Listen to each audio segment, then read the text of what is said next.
सरपंच हत्येचा कट तिरंगा हॉटेलमध्ये शिजला का अशी शक्यता आहे असा सवाल उपस्थित झाला। नांदूर फाट्यावरील तिरंगा हॉटेलमध्ये हा कट शिजला असण्याची शक्यता आहे। सीआयडी कडून तिरंगा हॉटेलची तपासणी करण्यात आली आहे। पुरावा न मिळाल्यानं सीआयडी रिकाम्या हाती परतली आहे।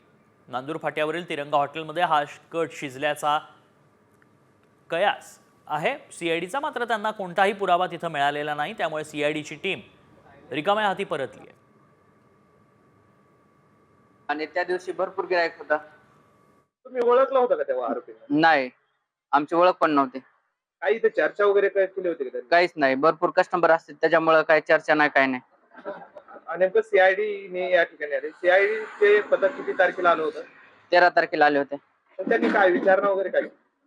त्यांना 13 तारखेला आल्यानंतर कॅमेरातली रेकॉर्डिंग विचारली, त्यांना दिली तर आमच्या कॅमेऱ्यामध्ये 20 दिवसाची रेकॉर्डिंग तयार होते।